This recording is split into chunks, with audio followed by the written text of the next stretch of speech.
लोकसभा इंतखाबात के दूसरे मरहले में 13 रियासतों और मरकज के जेर इंतजाम इलाकों की 88 सीटों पर पुरअमन वोटिंग जारी। लोकसभा स्पीकर ओम बिरला और कांग्रेस लीडर राहुल गांधी समेत कई बड़े लीडरों की किस्मत लगी हुई है दांव पर।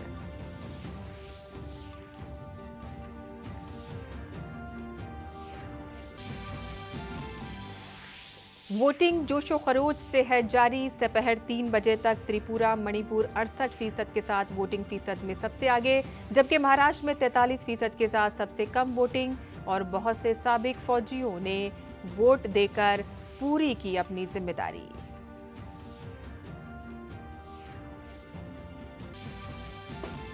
जमहूरियत के अजीम त्यौहार के दूसरे मरहले में नजर आई रौनकें। बाज मकामात पर 95 साल के बुजुर्गों ने तो बाज मकामात पर दूल्हा दुल्हन ने डाले वोट।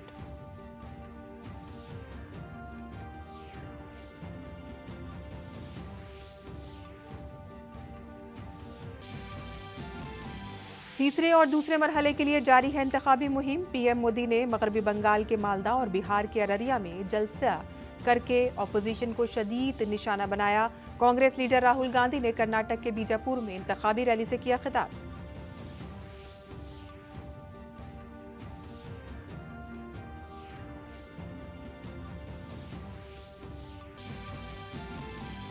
सुप्रीम कोर्ट ने ईवीएम और वीवीपैट की 100% क्रॉस चेकिंग का मुतालबा करने वाली तमाम दरख्वास्तें की मुस्तरद। बैलेट पेपर का मुतालबा भी किया मुस्तरद। पीएम ने ऑपोजिशन को बनाया निशाना, कहा कि सुप्रीम कोर्ट ने बैलेट बॉक्स लूटने वालों को दिया गहरा झटका।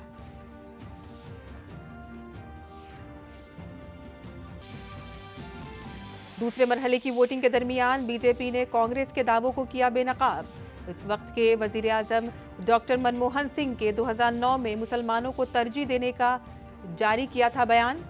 बीजेपी सदर जेपी नड्डा का दावा कि एससी, एसटी और ओबीसी के हुकूक छीनकर मुसलमानों को देना है कांग्रेस और इंडी इत्तेहादियों का खुफिया एजेंडा। आदाब नाज़रीन, खबरनामे में आपका इस्तकबाल है। मैं हूं साइमा खान। अब खबरें तफसील से। लोकसभा इंतखाबात के दूसरे मरहले के लिए वोटिंग में वोटरों ने जोशो खरोश के साथ हिस्सा लिया। यूपी में 8 लोकसभा सीटों के लिए आज वोटिंग हुई है। वोटिंग सुबह 7 बजे शुरू हुई। वोटिंग शुरू होने से कबल ही लोगों की बड़ी तादाद अपने कीमती वोट कास्ट करने के लिए कतारों में खड़ी हुई दिखाई दी। दूसरे मरहले में 15 करोड़ से ज्यादा वोटर्स हैं और 13 रियासतों और मरकज के जेर इंतजाम इलाकों की 88 सीटों पर लोग जोशो खरोश के साथ वोट डालते हुए नजर आए। गर्मी के बावजूद लोगों की बड़ी तादाद अपना कीमती वोट डालने के लिए कतारों में खड़ी हुई दिखाई दी। जम्मू में भी वोटरों ने अपने वोट का इस्तेमाल किया। छत्तीसगढ़ में भी वोटरों को कतारों में खड़ा देखा गया और केरला में भी 20 सीटों पर वोटिंग हुई है। आज शाम 6 बजे तक 1202 उम्मीदवारों की किस्मत ईवीएम में सील हो जाएगी। और आइए दिन के 3 बजे तक की वोटिंग फीसद पर एक नजर डाल लेते हैं।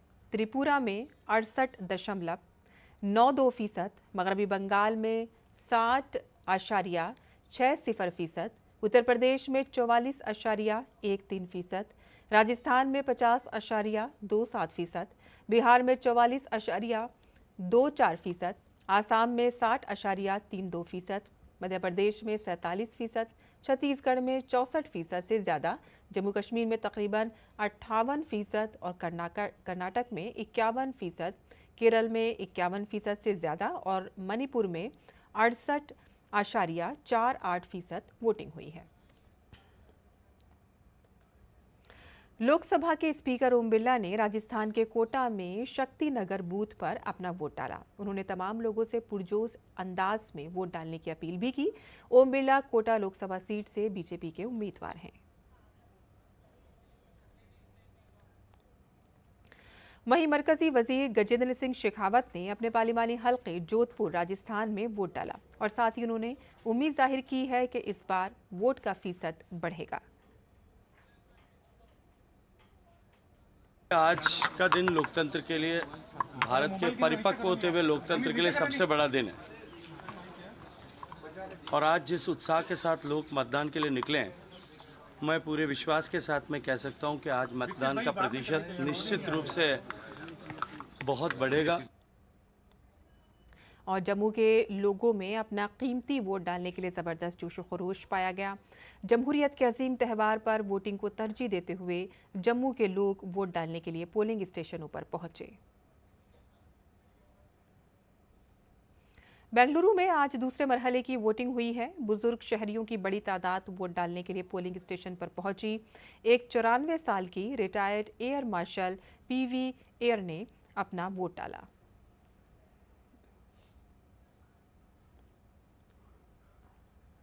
और कांग्रेस जनरल सेक्रेटरी केसी वेणुगोपाल ने केरला के अल्लापुजा पोलिंग स्टेशन पर अपना वोट डाला।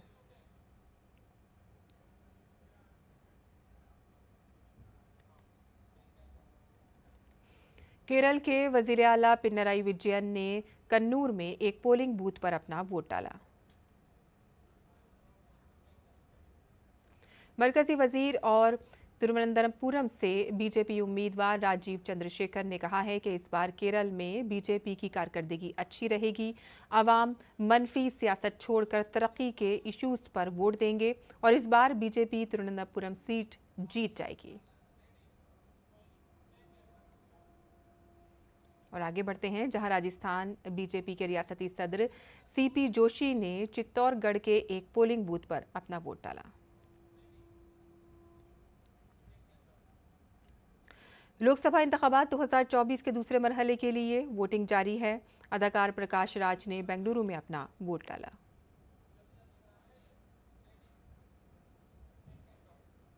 और लोकसभा इंतखाबात के तीसरे मरहले के लिए तशहीरी मुहिम शबाब पर है। इस मरहले में 12 रियासतों और मरकज के ज़ेर इंतज़ाम इलाकों की 95 सीटों पर वोटिंग हुई है और तीसरे मरहले के लिए 7 मई को वोटिंग होगी। इस मरहले में लोकसभा की 95 सीटें हैं, जिनमें से 74 सीटें जनरल के लिए रिजर्व हैं, जबकि 10 सीटें दर्जे फहरिस्त के लिए और 11 सीटें शेड्यूल्ड ट्राइब के लिए रिजर्व हैं। इस मरहले में आसाम की 4, बिहार की 5, छत्तीसगढ़ की 7, दादर और नागर हवेली, दमन और दीव की 2 सीटें शामिल हैं। इसके अलावा गोवा की 2 सीटें, गुजरात की 25, जम्मू कश्मीर की 1, कर्नाटक की 14, मध्य प्रदेश की 9, महाराष्ट्र की 11, उत्तर प्रदेश की 10 और मगरबी बंगाल की 4 सीटें शामिल हैं। इस मरहले में 1351 उम्मीदवार इंतखाबी मैदान में हैं। वज़ीर आज़म नरेंद्र मोदी ने मगरबी बंगाल के मालदा में एक बहुत बड़े जलसे-ए-आम से खिताब किया। पीएम ने कांग्रेस और टीएमसी पर खुशामद और वोट बैंक की सियासत का इल्ज़ाम लगाया। पीएम ने बदउनवानी पर टीएमसी पर शदीद हमला किया और ममता हुकूमत में होने वाले घोटालों का जिक्र किया।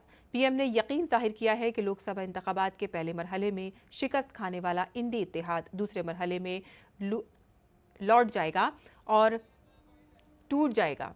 पीएम ने कहा है कि बंगाल में कांग्रेस और टीएमसी एक दूसरे से लड़ते नजर आ सकते हैं, लेकिन दोनों की सोच एक जैसी है। पीएम ने कहा कि महज खुश करने का नजरिया इन दोनों जमातों को जोड़े हुए है। तुष्टीकरण के लिए ये दोनों पार्टियां कुछ भी कर सकती है। तुष्टीकरण की खातिर ये लोग देश हित के लिए किए गए हर निर्णय को वापस पलटना चाहते हैं। इंडी गठबंधन कहते हैं कि वो कश्मीर में आर्टिकल 370 फिर बहाल करेंगे। टीएमसी और कांग्रेस के नेता कह रहे हैं कि सत्ता में आए तो सीएए कानून को रद्द कर देंगे। आप मुझे बताइए, बंटवारे से पैदा हुए देशों में जहां हिंदू, सिख, ईसाई, बौद्ध धर्म के लोगों पर जुल्म ढाए जाते हैं, जहां उनको धर्मांतरण के लिए मजबूर किया जाता है, जिनके आस्था स्थलों, मंदिरों, गुरुद्वारा, चर्च ध्वस्त कर दिए जाते हैं, जिनकी बहन बेटियों का जबरन शादी करके उनका धर्मांतरण करवा दिया जाता है, आखिर वो कहां जाएंगे। और वज़ीर आज़म ने टीएमसी पर खवातीन को धोखा देने का इल्ज़ाम लगाया। पीएम ने कहा कि जब मरकजी हुकूमत मुस्लिम खवातीन को 3 तलाक से आज़ाद कराने का कानून लाई तो टीएमसी ने इसकी मुखालिफत की। पीएम ने टीएमसी पर संदेश खाली के मरकजी मुल्जिम को आखिर तक तहफ़्फ़ुज़ देने का भी इल्ज़ाम लगाया। पीएम ने फिर से जायदाद की तकसीम के मामले पर कांग्रेस को घेर लिया। पीएम ने इस मामले पर टीएमसी की खामोशी की हिमायत पर भी तनकीद की। कांग्रेस का इरादा है कि जिसके पास जितना पैसा, सोना, चांदी होगा, जमीन होगी, सब पर कब्जा कर लिया जाएगा और फिर उसका एक हिस्सा ये लोग अपने वोट बैंक को दे देंगे। ये कांग्रेस ने घोषणा की है, लेकिन मजा देखिए, टीएमसी वाले भी उसके खिलाफ एक शब्द नहीं बोलते हैं। टीएमसी वाले चुपचाप कांग्रेस के इस एजेंडा को मौन रह करके समर्थन कर रहे हैं। आप देखिए टीएमसी और कांग्रेस में तुष्टीकरण का कैसा कंपटीशन चल रहा है। टीएमसी सरकार बंगाल में बांग्लादेशी घुसपैठियों को लाकर बसाने का काम करती है। इन घुसपैठियों को आपकी जमीन, खेत पर कब्जा करवाती है और कांग्रेस आपकी संपत्ति ऐसे वोट बैंक में बांटने की बात कर रही है। वज़ीर-ए-आज़म नरेंद्र मोदी ने कर्नाटक में तमाम मुसलमानों को रिजर्वेशन के जुमरे में लाने के कांग्रेस हुकूमत के फैसले पर भी तनकीद की। पीएम ने कहा कि आईन ने एससी, एसटी और ओबीसी को जो हुकूक दिए हैं वो मजहब की बुनियाद पर तकसीम किए जा रहे हैं। कर्नाटका में जहां कांग्रेस की सरकार है, वहां कांग्रेस काफी पहले ओबीसी के आरक्षण में सारे मुस्लिमों को हिस्सेदारी दे चुकी है। यानी संविधान के जो हक एससी, एसटी, ओबीसी के लिए सुरक्षित है, उसे ये लोग धर्म के आधार पर बांटने का प्रयास कर रहे हैं। अब कर्नाटक का मॉडल कांग्रेस पूरे देश में लागू करना चाहती है। क्या आप इस साजिश को कामयाब होने देंगे? और साबिक वज़ीर-ए-आज़म मनमोहन सिंह के वीडियो पर वज़ीर-ए-आज़म नरेंद्र मोदी ने एक बार फिर से कांग्रेस पर हमला किया है। पीएम ने बिहार के अररिया में कहा कि 2011 में उस वक्त के वज़ीर-ए-आज़म डॉक्टर मनमोहन सिंह की काबीना ने ओबीसी रिजर्वेशन का हिस्सा छीनकर मजहब की बुनियाद पर वोट बैंक को रिजर्वेशन देने की मंजूरी दी थी, लेकिन उस वक्त बाशऊर अदालत ने उन्हें ऐसा करने से रोक दिया था। पीएम ने कहा कि अब कांग्रेस की कर्नाटक हुकूमत ने तमाम मुसलमानों को ओबीसी में शामिल करके पसमानदा जातों के हुकूक छीन लिए हैं। इस बयान को याद दिलाते हुए मुल्क के वसाइल पर मुसलमानों का पहला हक है। पीएम ने कहा कि डॉक्टर मनमोहन सिंह का इससे मुताल्लिक एक और वीडियो सामने आया है।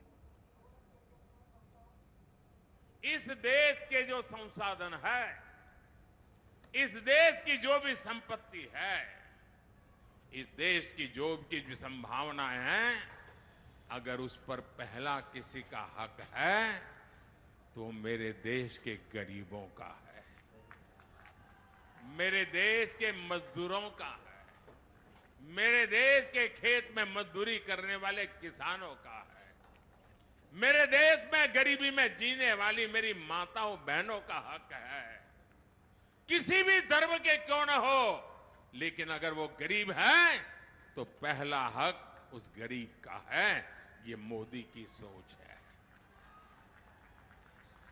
कांग्रेस ने जिस तरह देश के हिंदुओं के साथ भेदभाव किया, पक्षपात किया, आज कांग्रेस की कलई खुल गई है। वज़ीर-ए-आज़म नरेंद्र मोदी ने बिहार के मुंगेर में एक बहुत बड़े जलसे आम से खिताब किया। पीएम ने बदउनवानी और खुशामद पर आरजेडी और कांग्रेस समेत इंडी इत्तेहाद पर शदीद हमला किया। पीएम ने कहा कि कांग्रेस मुल्क में मजहब की बुनियाद पर रिजर्वेशन लाना चाहती है। पीएम ने कहा कि आरजेडी भी इसमें कांग्रेस के साथ है।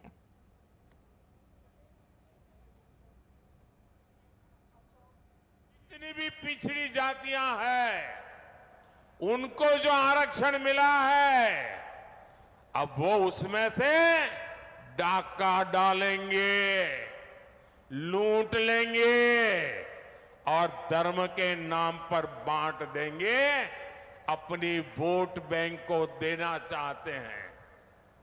और इसमें भी कांग्रेस को आरजेडी का पूरा पूरा साथ मिल रहा है। ओबीसी का हक लूटने के खेल चल रहे हैं और आरजेडी वाले तालियां बजा रहे हैं। लेकिन ये लोग कान खोलकर सुन ले,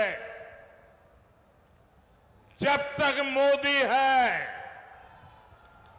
तब तक ये एससी, एसटी, ओबीसी का हक छीनकर धर्म के आधार पर नहीं बांट पाएंगे और ये मोदी की गारंटी है। और वजीर-ए-आज़म ने जायदाद के सर्वे और वारसी टैक्स के हवाले से कांग्रेस पर भी सख्त हमला किया। पीएम ने कहा कि कांग्रेस अपने खुसूसी वोट बैंक में वारसी टैक्स लगाकर आवाम से लूटी गई दौलत को तकसीम करना चाहती है।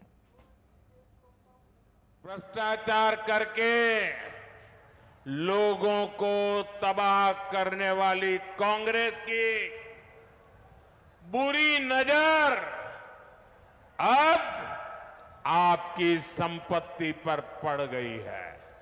कांग्रेस ने ऐसी घोषणा की है कि अब आप अपना खेत, खलियान, घर, दुकान जो आपकी मेहनत से बना है, जिसके मालिक आप हैं, अब आप अपने बच्चों को नहीं दे पाएंगे।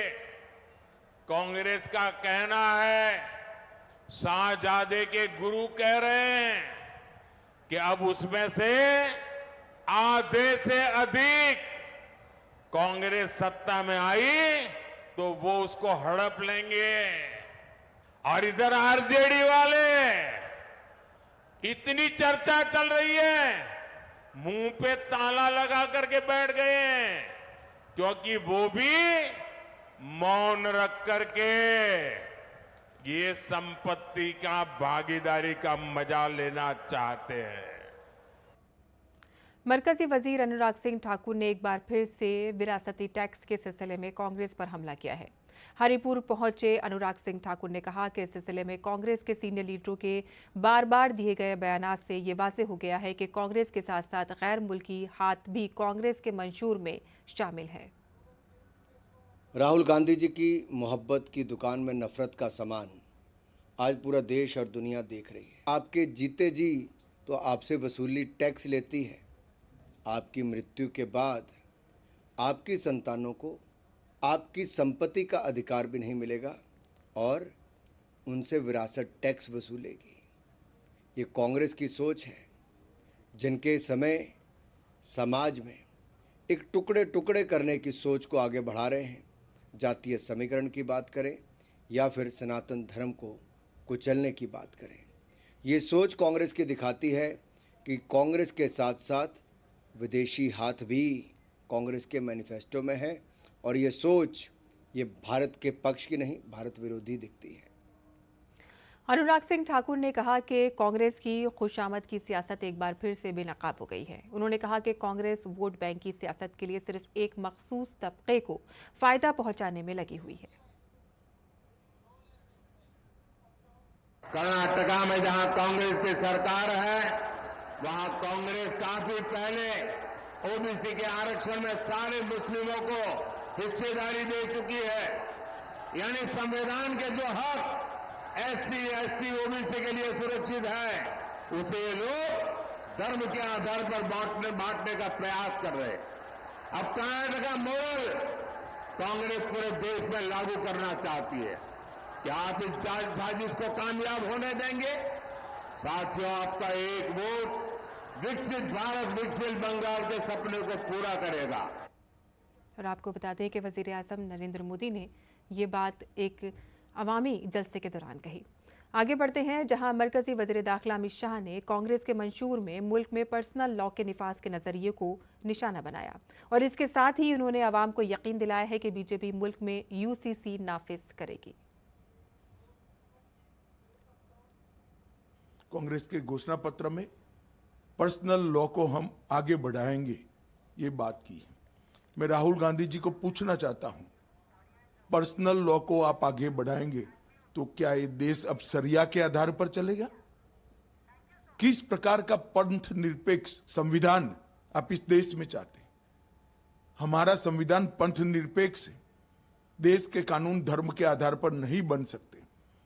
भारतीय जनता पार्टी ने अपने घोषणा पत्र में स्पष्टता के साथ कहा है, हम यूनिफॉर्म सिविल कोड को लाएंगे।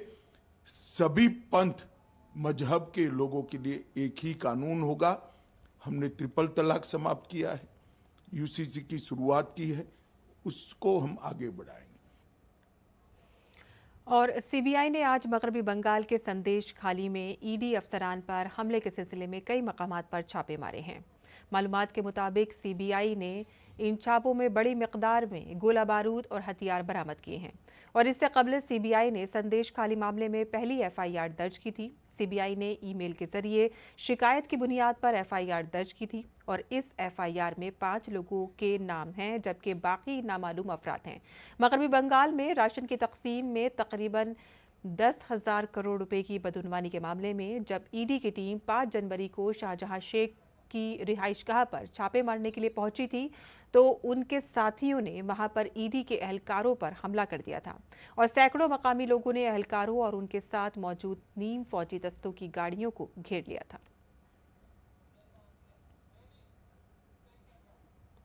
और सुप्रीम कोर्ट ने ईवीएम और वीवीपैट के 100% मैचिंग से मुतालिक अर्जी को मुस्तरद कर दिया है। जस्टिस संजीव खन्ना और जस्टिस दीपांकर दत्ता की बेंच ने इस सिलसिले में दायर कई पीआईएल्स पर अपना फैसला सुनाया है। अदालत ने कहा है कि सिंबल लोडिंग का अमल मुकम्मल होने के बाद सिंबल लोडिंग यूनिट को सील किया जाएगा। एसएलयू को कम से कम 45 दिनों के लिए स्टोर किया जाना चाहिए और सुप्रीम कोर्ट ने कहा है कि माइक्रो कंट्रोलर ईवीएम में बर्न मेमोरी की जांच नताइज के ऐलान के बाद उम्मीदवारों की दरख्वास्त पर इंजीनियरों की टीम कर सकती है। उम्मीदवार को यह दरख्वास्त नतीजे के ऐलान के 7 दिनों के अंदर करनी होगी। और पीएम मोदी ने इस मामले पर जमकर बरसे हैं और उन्होंने कहा है कि सुप्रीम कोर्ट के फैसले से बैलेट बॉक्स लूटने वालों को एक झटका लगा है। बिहार के लोग साक्षी हैं कि कैसे आरजेडी कांग्रेस के शासन में चुनावों में मतदान पत्र बैलेट पेपर लूटे जाते थे। अब जब गरीबों को, देश के ईमानदार मतदाता को ईवीएम की ताकत मिली है तो ये जो चुनाव के दिन लूट चलाते थे, वोट हड़प करने के खेल खेलते थे, इन लोगों से बर्दाश्त नहीं हो रहा था। इंडी गठबंधन के हर नेता ने ईवीएम को लेकर जनता के मन में संदेह पैदा करने का पाप किया है। आज उच्च न्यायालय ने, सुप्रीम कोर्ट ने साफ साफ कह दिया है कि बैलेट पेपर वाला पुराना दौर वापस लौट करके नहीं आएगा। आज जब पूरी दुनिया भारत के लोकतंत्र की, भारत की चुनाव प्रक्रिया की, भारत के चुनावों में टेक्नोलॉजी के उपयोग की वाहवाही करती है, तारीफ करती है, तब ये लोग अपने निजी स्वार्थ के लिए बदनीयत से ईवीएम को बदनाम करने पर लगे पड़े थे। इन्होंने लोकतंत्र के साथ लगातार विश्वासघात करने की कोशिश की है, लेकिन आज इन्हीं लोगों को देश की सर्वोच्च अदालत ने, सुप्रीम कोर्ट ने ऐसा करारा तमाचा मारा है, ऐसा करारा तमाचा मारा है, ये अब मुंह ऊंची करके देख नहीं पाएंगे जी। और खेल की खबरों में इंडियन प्रीमियर लीग में आज पंजाब किंग्स का मुकाबला कोलकाता नाइट राइडर्स से होगा। ये मैच पंजाब किंग्स के लिए करो या मरो वाला होगा। पंजाब पॉइंट्स टेबल में 9वें नंबर पर है। पंजाब किंग्स ने अब तक 8 मैच खेले हैं, इनमें से 2 जीते हैं और 6 हारे हैं और इसके अकाउंट में सिर्फ 4 पॉइंट्स हैं। और इसी के साथ ही हमारा खबरनामा यही खत्म होता है। हमारी पूरी टीम को दें इजाजत। आदाब।